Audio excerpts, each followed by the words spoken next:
Morning. Gift Nifty ഏകദേശം 8 point down ആയിട്ടാണ് ഇരിക്കുന്നത്. സ്ലൈഡ് ഡൗൺ ആണ്. പക്ഷേ എങ്കിലും കുറച്ച് പ്രശ്നങ്ങൾ ഞാൻ പറയാം. അതിനു മുമ്പ് ഇതിന് ടെക്നിക്കൽസ് ഒന്ന് നോക്കാം. അതും പ്രധാനപ്പെട്ട കാര്യങ്ങളാണ്. മെയിനായിട്ട് നോക്കുമ്പോൾ ഇവിടെ ഒരു ഓസിലേറ്റേഴ്സിൽ വരുന്ന ചെറിയ മൂവിങ് ആവറേജ് നോക്കുമ്പോൾ മൂവിങ് ആവറേജ് ശരിക്കും പറഞ്ഞാൽ ന്യൂട്രലാണ്. അപ്പോൾ നമ്മളിത്ര 2-3 ദിവസം ട്രേഡ് ചെയ്തതിൻ്റെ മൂവിങ് ആവറേജ് ന്യൂട്രലാണ്. അപ്പോൾ ഏത് സൈഡിലേക്ക് വേണമെങ്കിൽ മൂവ് ചെയ്യാനുള്ള ഒരു എഫക്റ്റ് കൂടിയുണ്ട് എന്നുള്ളത് മനസ്സിലാക്കുക. നെഗറ്റീവ്സ് എന്താണെന്ന് ഞാൻ പറയാം. പോസിറ്റീവ് ഒക്കെ പറഞ്ഞതിന് ശേഷം നെഗറ്റീവ് പറയാം. എന്തായാലും പോസിറ്റീവ് എന്ന് പറയുന്നത് ഷട്ട് ഡൗൺ ആയിട്ടുള്ള ബന്ധപ്പെട്ട കാര്യങ്ങൾ കഴിയുകയാണ്. ഇനിയൊരു ചെറിയ സിഗ്നേച്ചർ മാത്രമേ വേണ്ടൂ അത് ആക്റ്റീവ് ആവാൻ. അപ്പോൾ അതൊന്നും വലിയ നമുക്കറിയാം, 2 ദിവസം മുമ്പ് എല്ലാവർക്കും അറിയുന്ന കാര്യങ്ങളാണ്. അത് തന്നെ ബന്ധപ്പെട്ട് തന്നെ മാർക്കറ്റിൽ ഡൗ കയറിയിട്ടുണ്ട്. അതുപോലെ യൂസ് കൺവേർട്ട് ആയിക്കോട്ടെ, യൂസ് ടെക്ക് ചെറിയൊരു അപ്ട്രൻഡേ കാണുന്നുള്ളൂ. എങ്കിൽ തന്നെ ടെക്കും കയറിയിട്ടുണ്ട്. മറ്റുള്ള വേൾഡ് മാർക്കറ്റൊക്കെ അപ്ട്രാണ്. അപ്പോൾ നമുക്ക് എല്ലാം പുറത്തുനിന്ന് ഗുഡ് ന്യൂസാണ്. എന്നിട്ടും എല്ലാം ഗുഡ് ന്യൂസായിട്ടും ഇവിടെ നെഗറ്റീവ് കാണിക്കുന്നു.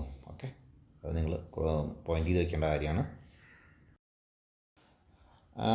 FIയുടെ ആക്ഷനിൽ വന്നിരിക്കുന്നത് ഒരു 1750 കോടിയുടെ സെല്ലിംഗ് ആണ്. എന്നാൽ ഡൊമസ്റ്റിക് ഇൻസ്റ്റിറ്റ്യൂഷൻ നന്നായിട്ട് വാങ്ങിയിട്ടുമുണ്ട്. അതിപ്പോൾ ഇതിൽ നെഗറ്റീവ് എടുക്കേണ്ട കാര്യമില്ല, അത് ന്യൂട്രലിൽ നിന്നാൽ മതി.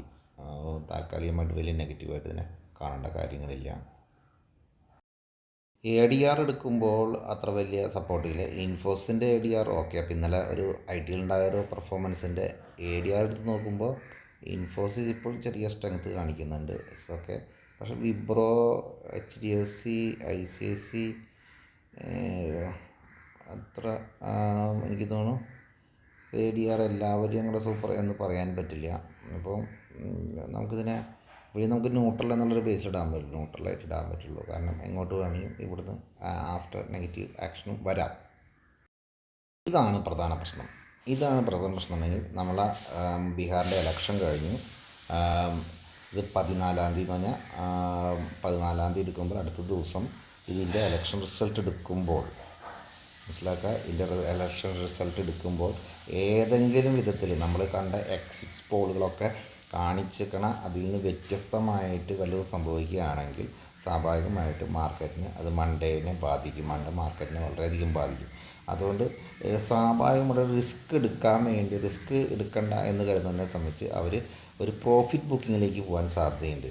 അപ്പോൾ പ്രോഫിറ്റ് ബുക്കിങ്ങിലേക്ക് പോകാനുള്ള സാധ്യതയുണ്ടെന്ന് പറയുമ്പോൾ മാർക്കറ്റിൽ കാലത്ത് തന്നെ പ്രോഫിറ്റ് ബുക്ക് ആവണമെന്നല്ല. എങ്കിലും എൻ്റെ ഒരു ഇതനുസരിച്ച് മാർക്കറ്റിൽ നിന്ന് കാലത്ത് തന്നെ അപ് ട്രെൻഡിൽ ഓപ്പൺ ആവുമെന്ന് ഞാൻ കരുതിയത്. അപ് ട്രെൻഡിൽ ഓപ്പൺ ആവുമെന്നാണ് കരുതിയത്. അത് എൻ്റെ കാൽക്കുലേഷൻ തെറ്റിയിട്ടുണ്ട്. ഇപ്പോൾ തന്നെ 8 പോയിൻ്റേ ഉള്ളൂ. അപ്പോൾ കുറച്ചും കൂടി മുകളിലേക്ക് പോകാൻ പറ്റുമെന്ന് മാർക്കറ്റ് നോക്കുമെന്ന് ഞാൻ വിചാരിക്കുന്നു. അറിയില്ല. പക്ഷേ താഴത്തേക്ക് പോകാനുള്ള ഒരു ഓപ്ഷനായി ഇത് നാളെ റിസൾട്ട് വരുമ്പോൾ എന്താവും എന്നുള്ള പേടിയുള്ളവരെ സംബന്ധിച്ച് ഇവിടെ പ്രോഫിറ്റ് ബുക്കിംഗ് ആണ്. അപ്പം ഞാൻ പറഞ്ഞു വരുന്നത് പ്രോഫിറ്റുള്ളവരെ സംബന്ധിച്ച് ചിലപ്പോൾ അവിടെ പ്രോഫിറ്റ് ബുക്കിംഗ് വരാൻ സാധ്യത കൂടുതലാണ്. കാരണം വേണമെങ്കിൽ ഇനി മൺഡേ പോസ്റ്റ് എടുത്താൽ മതിയല്ലോ. അപ്പോൾ പ്രോഫിറ്റ് ബുക്കിങ്ങിൽ നിങ്ങൾ ശ്രദ്ധിക്കുക. ഇന്ന് വരാൻ സാധ്യതയുള്ള ദിവസമാണ്. എത്രത്തോളം സ്ട്രോങ് ആയിട്ട് വരും എന്നുള്ളതൊന്നും പറയാൻ പറ്റില്ല. എങ്കിൽ തന്നെ ശ്രദ്ധിക്കേണ്ട കൗണ്ടാണ്. അതിൽ പ്രോഫിറ്റുള്ളവരെ സംബന്ധിച്ച് ബുക്ക് ചെയ്യേണ്ട സമയമാണ്. അത്രയേ ഉള്ളൂ ഞാൻ പറഞ്ഞു വരുന്നത്. പുറത്തുനിന്ന് എല്ലാം ഗുഡ് ന്യൂസാണ്. എന്നിട്ട് -8 പോയിൻ്റ് പോലെ എന്താ നമുക്കങ്ങോട്ട് ഇനി ഒരു ഇൻജക്റ്റ് ചെയ്ത് കയറി പോകാനുള്ള ഒരു കൺസെപ്റ്റ് എനിക്ക് തോന്നുന്നില്ല ഇന്നത്തെ ദിവസം. അപ്പോൾ അതുകൊണ്ട് ശ്രദ്ധിക്കുക. ഇന്നൊരു പ്രോഫിറ്റ് ബുക്കിംഗ് ഡേ ആയിട്ട് എടുക്കുക, ട്രേഡ് ചെയ്യുക എന്നുള്ളതായിരിക്കും നല്ലതെന്ന് എനിക്ക് തോന്നുന്നു. റിസൾട്ട് കഴിഞ്ഞിട്ട് ബാക്കി പിന്നീട് ബിസിനസ് പിടിച്ചാൽ മതിയല്ലോ. ഓക്കെ.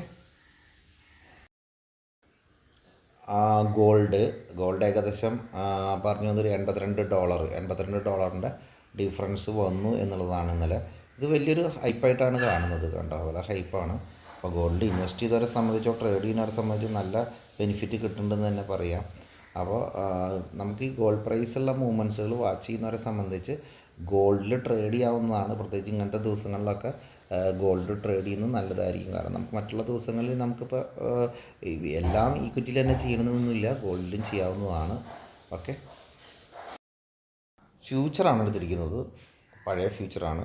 അപ്പോൾ അതിൽ നോക്കുമ്പോൾ 25,886 ഞാൻ ഫ്യൂച്ചറിലാണ് പറയുന്നത് കേട്ടോ, തെറ്റിപ്പോരുത്. ഇൻഡെക്സ് ഫ്യൂച്ചറിലാണ്. ഇൻഡെക്സ് സ്പോട്ടല്ല.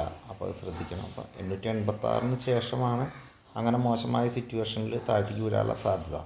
അപ്പോൾ നമുക്കിപ്പോൾ കാൽക്കുലേഷൻ ചെയ്യാൻ പറ്റുന്നുണ്ടെങ്കിൽ ഒരു 50-60 പോയിൻറ്റ് താഴെ വന്നിട്ട് കഴിഞ്ഞാൽ ടെൻഷനായി മാർക്കറ്റിന് കേട്ടോ. റിക്കവർ ചെയ്യുമെന്നുള്ള കാര്യങ്ങൾ അപ്പോൾ സ്റ്റഡി ചെയ്യേണ്ടതാണ്. ഒരു 50-60 പോയിൻറ്റ് താഴത്തേക്ക് വന്നു കഴിഞ്ഞിട്ട് മാർക്കറ്റ് റിക്കവർ ചെയ്യാൻ പറ്റുന്നില്ലെങ്കിൽ സ്റ്റഡി ചെയ്യേണ്ടതാണ്. ചിലപ്പോൾ മാർക്കറ്റ് താഴത്തേക്ക് സെൽ ഓഫ് വരാം. അപ്പോൾ ഇത് നമ്മൾ വാച്ച് ചെയ്യാം. അതുപോലെ ഒരു 9:45 ഞാൻ നിങ്ങൾക്ക് അതിൻ്റെ പൊസിഷൻ്റെ സപ്പോർട്ട് റെസിസ്റ്റൻസ് തരാവുന്നതാണ്. പിന്നെ രണ്ടാമത്തെ കേസ് എന്നുണ്ടെങ്കിൽ നിങ്ങൾ മനസ്സിലാക്കാൻ മറ്റാരും പറയുന്നുണ്ടാവില്ല ഈ ഒരു ഇലക്ഷൻ റിസൾട്ട് പൾട്ടി ചെയ്യാലോ എന്നുള്ളൊരു പേടിയുണ്ട്. അപ്പോൾ അതുകൊണ്ടാണ് മാർക്കറ്റ് സെല്ലിങ് തന്നെ. അപ്പോൾ അത് ഒഴിച്ചു കഴിഞ്ഞാൽ മാർക്കറ്റ് അടുത്ത ദിവസങ്ങളിൽ മൺഡേ വരുമ്പോൾ വേറെ ഇഷ്യൂസ് ഒന്നും വീണ്ടും ഹൈപ്പാണ്. അപ്പോൾ ഒരു ക്ലൈൻറ്റിനെ സംബന്ധിച്ച് എങ്ങനെ ടെൻഷൻ അടിക്കണം എന്നുള്ളത് വ്യക്തിപരമാണ്. കാരണം വളരെ ലോങ് ടൈം ഇൻവെസ്റ്റ് ചെയ്യുന്ന ആൾ ഇതിനകത്ത് ടെൻഷൻ അടിക്കേണ്ട കാര്യമൊന്നുമില്ല. പക്ഷേ ഷോർട്ട് ടൈമിൽ 2 days 3 days അല്ലെങ്കിൽ സ്വിംഗ് ട്രേഡ് ചെയ്യുന്നവരെ സംബന്ധിച്ച് ഇത് പ്രധാനമാണ്. ഓക്കെ, അതാണൊന്നും ശ്രദ്ധിക്കേണ്ട കാര്യങ്ങൾ. അപ്പോൾ ഇന്നൊരു പ്രത്യേകിച്ച് ടിപ്സുകളൊന്നും നമ്മൾ അതുകൊണ്ട് തന്നെ മാർക്കറ്റ് ടൈമിലുള്ള ഒരു ടിപ്സ് അല്ലാണ്ട് വേറൊന്നും അതും ഇൻട്രാഡേ ബേസിൽ മാത്രം നമ്മൾ അത് പറയാൻ പോകുന്നുള്ളൂ. രണ്ടാമതൊരു കേസ് എന്ന് പറയുന്നത് നമ്മൾ ഓപ്ഷനിൽ നിങ്ങൾക്ക് നിഫ്റ്റിയിലും സെൻസസിലൊക്കെ നല്ലൊരു പ്രോഫിറ്റ് കിട്ടിയെന്ന് കരുതുന്നുണ്ട്.